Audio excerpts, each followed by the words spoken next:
যুক্তরাষ্ট্রের সামনে যেন অসহায় আত্মসমর্পণ ভেনেজুয়েলার। নিজ দেশ থেকে স্ত্রীসহ অপহরণ করা হলো প্রেসিডেন্টকে, অথচ টেরই পেল না লাতিন দেশটির গোয়েন্দা বাহিনী।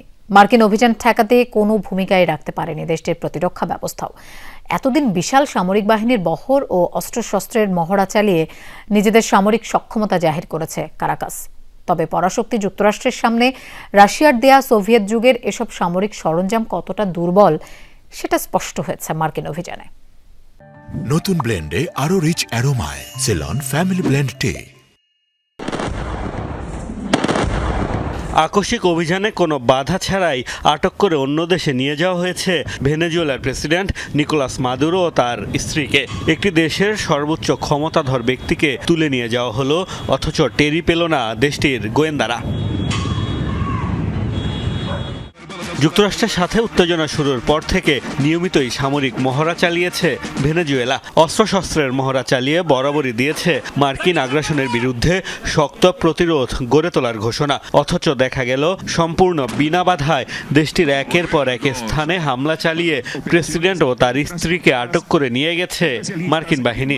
রীতিমতো তাসের ঘরের মতো ভেঙে পড়েছে ভেনেজুয়েলার প্রতিরক্ষা ব্যবস্থা। লাতিন দেশটির সমরাস্ত্রের সবচেয়ে বড় যোগানদাতা রাশিয়া। দেশটির ভান্ডারে থাকা সিংহভাগ সমরাস্ত্রই মস্কোর দেয়া, যদিও সেগুলোর বেশিরভাগ কয়েক যুগ পুরনো। যুক্তরাষ্ট্রের সাথে চলমান উত্তেজনার মধ্যেও কারাকাসের সমর ভান্ডারে যুক্ত হয়েছে রুশ প্রতিরক্ষা ব্যবস্থা প্যান্টসির S-1। এছাড়া আগে থেকেই তাদের কাছে রয়েছে S-300 VM ও বুক M2E সিস্টেম। বিভিন্ন সময় মস্কোর কাছ থেকে missile system, fighter jet, tank ও রকেট সিস্টেমও পেয়েছে কারাকাস। ভেনেজুয়েলা সামরিক বাহিনীর আনুষ্ঠানিক নাম Bolivarian national armed force. Global fire পাওয়ারের তথ্য অনুযায়ী যার সক্রিয় সদস্য 3,37,000। এছাড়াও তাদের আধা সামরিক বাহিনীতে রয়েছে 2,20,000 সদস্য।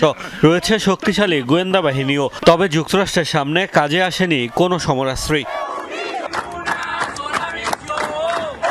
মোস্তফা মাহমুদ, যমুনা নিউজ।